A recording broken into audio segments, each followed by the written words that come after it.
Hello everyone, my name is Pixlriffs and welcome back to the Skyblock Survival Guide. I hope you guys are having a good day. I'm having a great one. We're back here in the Skyblock world and I want to clear up a couple of things from the last episode. First of all, the snow golem over here is in a plains biome. This shouldn't affect his snow production at all. Do I have silk touch on this? I do. Okay, I wanted to show you this because I ended up trying to drag him up a couple of blocks and it turns out that works super well. So, yeah, there we go. I just needed to move him up one more block and it turns out he was in the right place. So let me try and block him off real fast so that we can actually have a snow farm here. There we go. I think that should do. A little bit of an impromptu setup with the leaves here, but just rearrange a couple of these glass blocks and we should be good to go. Just to think that I just needed to move him up one additional block from where he was. It's, yeah, sometimes it's just that simple. Anyway, with that taken care of, I should just be able to, mine snow to my heart's content by looking at the sides of the block he is not standing on, and I don't know what I'm going to do with these snowballs, but at least we have a decent supply of them now, except when I accidentally break the glass. Oops. Maybe I can use these to soften up the blazes at the Nether Fortress mob farm, but at the very least I can use them to make a few more snow blocks, and that means I can make more snow golems if I want to, and if anything happens to that guy, then he can be replaced at least. That is very, very good news. We've made good use of the snow, and we don't have to farm snow in a biome where it just has to wait for rainfall to fall naturally.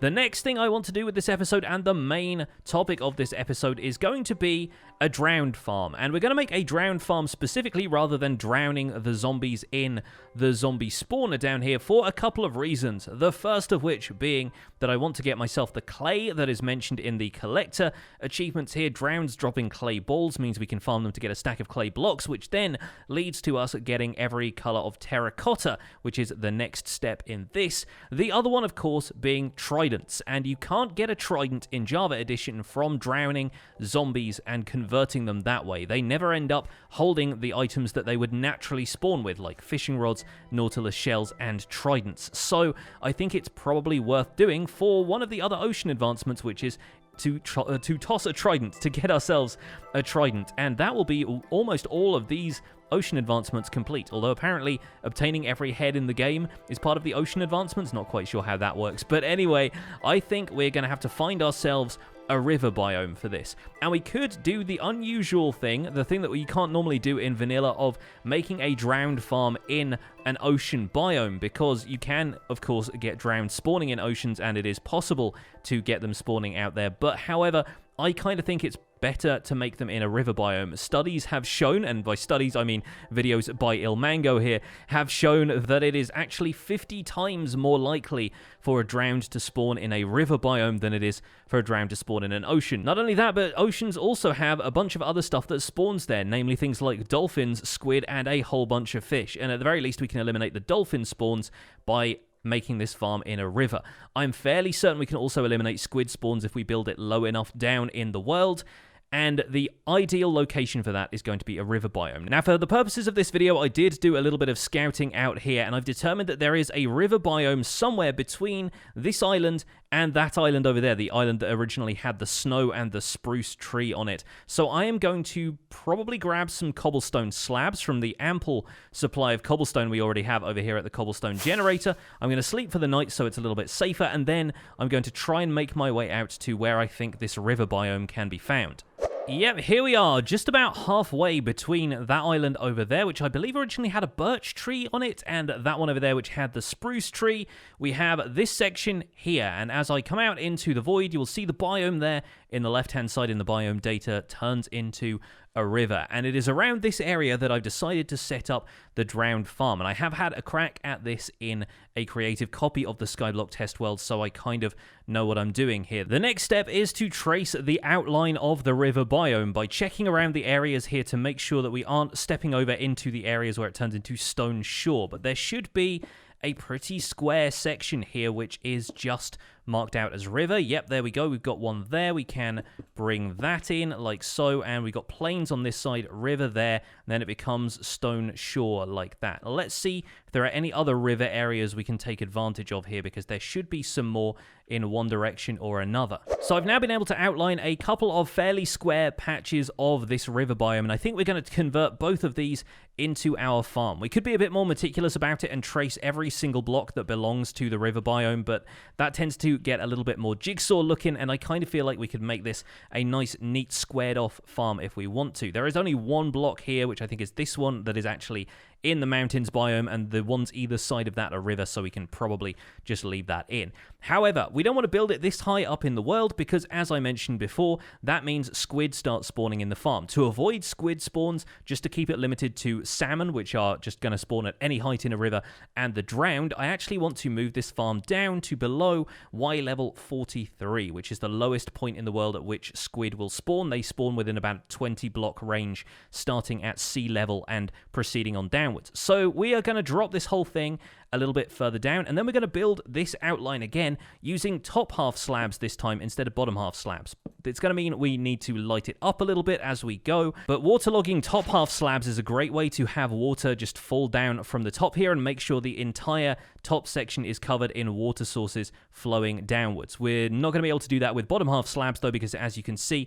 the water doesn't leak through the bottom half of the slab, it just rests here on the top half when you waterlog it. So I guess I have a little bit of falling to do. Going to place the water source against this, head down to about Y40 and start the farm there.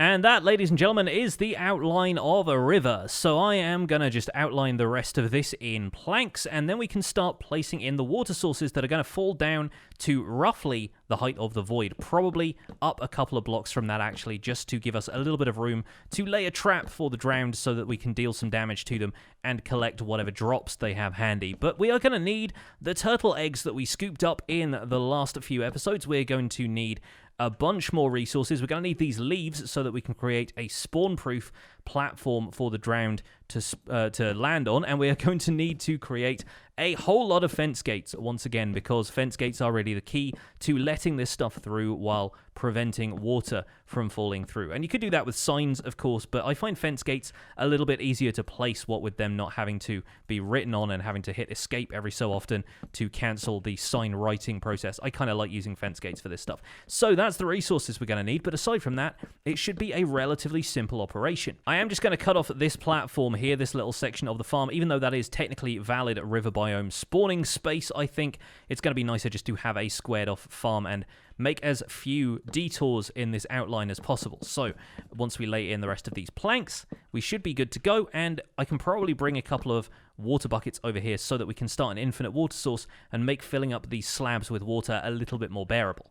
So with our infinite water source set up over here, the idea is that we're going to be waterlogging each of these slabs one at a time. And while it might not look like anything has just happened, if we sneak a peek down there, you can clearly see that water is descending all the way to the void level, and hopefully that should be water within a river biome, so it'll start to spawn things like fish and the drowned. I don't really want it to spawn many of the drowned right now though, so I'm not going to fill the entirety of this space up. In fact, I'm probably going to remove that waterlog from that slab just so that we can avoid contact with them until we are ready for this farm to open up for business. Now, I will need to get myself down a little bit further. We'll need to go down to roughly Y7 or Y6 so that we can set up the next stage of this, which is going to be the platform that will catch all of the drowned once they fall. And this is always the most nerve-wracking part of the process, with only a few scant blocks between us and the void. But yeah, we have a few blocks there, which should be enough for us to start our platform of leaves. Perfect. Okay, now we can make an outline of the underneath of this farm, making sure that we leave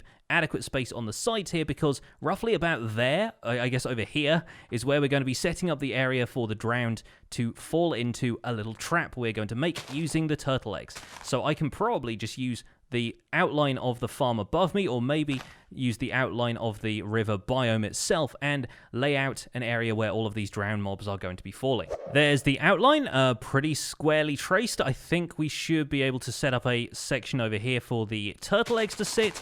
Now we just got to fill this entire thing in, which in this case took about 3.5 stacks of leaves, but there we go. We have a platform for the drowned to stand on, and we have enough leaves left over to set up a spawn-proof platform for the player and also for some turtle eggs. The next step is to count 3 blocks up, 1, 2, 3, and place a slab there. And that is where the water is going to be held back by a ring of slabs around the outside. We're also going to put a second ring above it like that, and that's going to keep the drowned inside the farm until they fall through the fence gates at the bottom here. And this is kind of following advice that I've seen about drowned farms elsewhere, and advice I followed when I built a drowned farm in the survival guide series, where if you leave a space above that, if you don't let the drowned get blocked by something as they fall down here, they can start pathfinding towards the player or the bait turtle eggs a little bit too early. So it's usually a good idea to make sure you have a little bit of a buffer ring around the outside here, made out of some sort of transparent block. I'm going to be using slabs because they're widely available, but glass would also do the trick. But having built that as a demonstration, I actually need to build it 1 block further in, because this is going to exactly mirror the ring of spruce planks that I put around the outside here, because that is where the water is going to be held back. And underneath this, we're going to set up a bunch of fence gates, which are going to stop the water from falling down vertically, but are going to allow the drowned to fall through. So I just need to follow the outline of the leaf blocks we've placed down here once again, and that should catch all of the water as it falls down from the top here. We do need to be a little bit precise with this step, though, because water is a giant mess to clean up if it ends up falling anywhere it shouldn't do. It does take a while for it to disappear in some cases, and in others, if it's flowing down the side there, you may find that it kind of gets stuck where it is, and you have to build like a column of blocks in order to get rid of the water sources entirely. So yeah, that shouldn't be too much of a problem, though. We should be able to at least trace the outline of those spruce planks above, and the next step after that is going to be placing in all the fence gates. I have to say, this thing already looks a little bit prettier than the drowned farm in the survival guide, just from the fact that it's a nice regular shape instead of a giant jigsaw mess. But here we go with the fence gates. I think I should have enough to cover this area. And if you ever need to know exactly how many fence gates you're about to craft, 1 fence gate is actually the equivalent of 1 log, because it's 2 planks and 4 sticks, which is what you're able to get out of 4 planks that you get from a single log. So you will really only need 1 log per fence gate if you want to math it out like that. Anyway, I'm going to place all of these in position like so. We just need to cover the areas where the water is going to flow down from above, and we can just build them up in lines like this. They will need to be opened up so that the drowned can fall through, but that of course will not let the water through, and it should be a fairly simple process to place all of these in sequence. The next step, of course, is to open all of these fence gates one by one, which is probably the most boring thing you will ever have to do in Minecraft, but I think it's going to be worth it once we get this drowned farm up and running. Just make sure you got some fireworks on your hotbar just in case you end up strafing too far and falling off the platform like I've done a couple of times. And with that done, if we poured water from the sky right about now, we would get all kinds of stuff spawning. We would get the drowned, we would get some fish, and they would all eventually start to sink down here and flop out of the bottom. The fish are going to die en masse, so if you want to get a fish farm set up here to gather up all of the salmon and the bone meal that they will probably drop here and there, then you can do that by getting a hopper minecart running underneath this whole system. But the drowned are a little bit of a special case. We're going to want to basically corral them into an area over here, which I'm going to set up using trapdoors, which will lure them into an area over here that they can then fall down into a collection area for us to swipe at them with a sword. Does this sword have looting? Why, yes, it does. Okay, great. We're going to be getting tons of clay from these guys. Let's quickly craft a couple of trapdoors over here.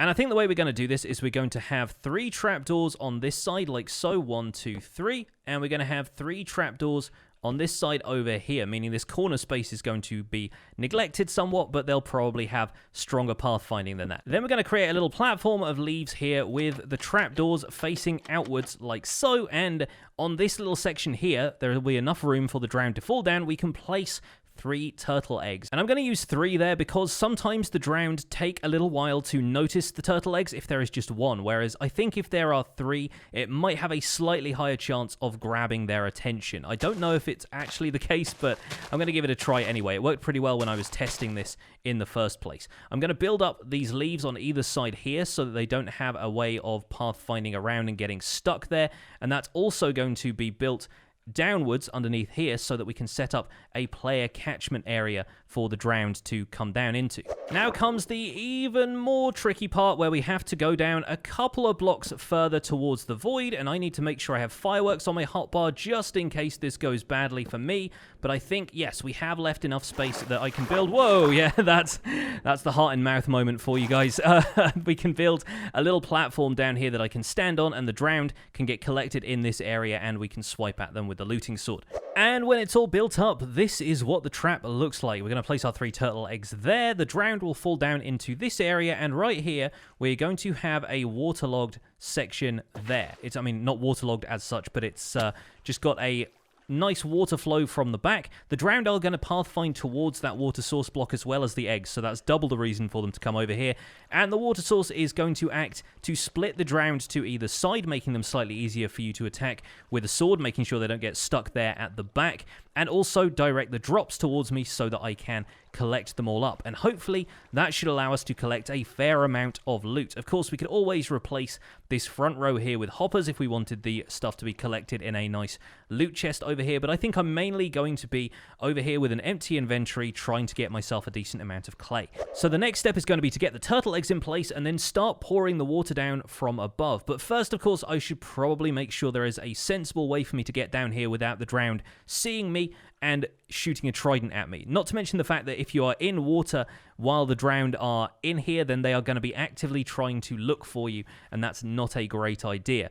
This farm is mainly going to want to operate during the day as well, so we are going to have to build a roof over this thing. When I was testing drowned farms in creative before I made this episode to refresh my memory a little bit, I did find that during the night, drowned pathfinding works a little bit differently, and they tend to hover in the water instead of just falling straight down into the farm. So we're probably going to bring a bed over here just so I can make it day when I need to, and that's going to make the day-to-day operation of the farm a whole lot easier. So I've grabbed 3 of the 8 remaining turtle eggs I had, a bed, and some more spruce planks that we can use to make a nice easy ladder access to this farm. Just in case I don't have the elytra on me and I don't feel like flying towards that section of the farm, it's going to be nice and easy to get down there if we have a ladder accessible through one of these branching sky pathways. Of course, we can always link it up by various other means later. We can always add a nether portal or something like that to it if we want to, but right now I don't really feel like going to the effort. I feel like just making a simple ladder so I can make sure I can get up and down nice and easily is straightforward enough for me, and I think that should be the last we need this water source for, so I guess I will collect that up, and we should have a ladder down there if we need it. Let's place the bed down here, and hopefully I should get out of that at a sensible point and not fall into the void. Always a little bit sketchy when you use these things on leaves. There we go. Let's widen out this platform a little bit for ease of access, and for now, I think it should be safe to go ahead and plant these 3 turtle eggs up there. Here we go, 1, 2, and 3. Those should be perfectly safe. If you want to cage these off, of course, that's totally fine, just in case anything else spawns here that you're a little bit worried about. But the drowned will try and pathfind towards them in order to stomp up and down on them, and they will need 3 blocks of headroom above the egg in order to do that. So make sure you don't place blocks too close to the tops of the eggs. They will need a little bit of headroom first, but that's totally fine. It should be absolutely fine to leave the eggs out in the open here because nothing else should be able to spawn. These slabs are at the half block height instead of being top half slabs, and all of these leaves are not going to be spawnable by your average mobs. I think that's everything we need to do before we just go ahead and unleash the water from above, and after that it's just a matter of building the roof. So I guess let's go up here and let's do this in the form of a time lapse.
Hey folks, welcome back. I hope you enjoyed the time lapse, and I am really happy to see that the drowned are now spawning in here, and it's looking like this is one heck of a farm. You just have to take a little bit of time, a little bit away from the farm to make sure that the drowned find their way down here, and it does need a bit of a distance from the farm, 23 blocks just for that mob spawning perimeter, but as you can see now, we get them spawning. And because we're able to build this farm so low down in the world, we should be seeing slightly higher mob spawn rates than the ones I'd be getting from the river biome farm that I built in the survival guide world, which had to be super high up in the sky. It's not going to be hugely productive in the same way that a mob farm built at Y1 is going to be, but it is certainly upping that threshold a little bit. And as you can see, some of the drowned are spawning with accessories. I've seen a couple with tridents already at the end of that last time-lapse clip. I did not get a trident from them, sadly, but I've already got over a stack of clay, which is awesome stuff. I have to start converting that into blocks for the advancement, but I got myself a little bit of gold out of the bargain as well, plenty of rotten flesh to trade with the clerics, and of course a fair share of raw salmon. But look at this, we're getting 2 or 3 of them spawning at a time, which is really not all that bad. And then all we need to do is go in there, sweep the containment area, clean them all out of there, and then hopefully we should get a bunch more spawning as well. Sleep for the night to make sure that their pathfinding doesn't go all weird, and we are in for a winner here, folks. I don't think I saw any of these guys drop down here with tridents, but you never know, and the looting is definitely going to be helping us towards getting a trident or 2 once we have the opportunity. We're certainly getting plenty of clay, which was the whole point of the exercise in the first place, really, and we're getting those nautilus shells, which reminds me, people have been asking where exactly we're going to find a heart of the sea so that we could get a conduit. There's a guy with a trident. Hopefully we'll be able to snag that off of him in a second. But yeah, I'm not sure where we're going to be able to find a heart of the sea. There doesn't seem to be a shipwreck anywhere on this map, and who knows where you would bury treasure in a Skyblock world. But I have my suspicions that we could do some cool stuff later on and actually go out and find a conduit ourselves, or find a heart of the sea, rather, ourselves. I don't think it is hidden in the ocean monument, but if it was, that would be a really cool little like Easter egg for that. But I do think we need to do some shenanigans to get ourselves a conduit in this series, and I'm looking forward to trying that out a little bit later on. But we would need it, of course, if we wanted to do that. How did we get here advancement that we are supposed to be preserving the Elder Guardian for? Oh, looks like we didn't get the trident. I got a fishing rod off of somebody though. But anyway, it looks like this farm is doing great, and we're getting a little bit of gold and a bunch of rotten flesh a little bit there as well. Great stuff. 32, half a stack of clay. Fantastic. Let me just hang around for long enough that we can get the full stack, claim that advancement for the end of the episode, and then I think we're going to wrap things up here. Well, so far, according to the stats screen, I have killed 107 drowned and still no trident, sad to say, but I do have enough to get myself that clay collector advancement finally, and now we can start smelting that to turn it into terracotta, and from there into all of the different colors. But I think I'm going to hang around this farm for a little while longer and see if I can get myself something good. It's pretty obvious that sooner or later we are guaranteed to get a trident unless there is some sort of shenanigans going on with this map, which I don't think there is. But I'm looking forward to it. But I think that's probably where we're going to wrap this up for today, folks. I hope you enjoyed this episode of the Skyblock Let's Play. Let me know if you did. Leave a like on it if you enjoyed it. Subscribe if you want to see more, and I'll see you guys soon. Take care. Bye for now.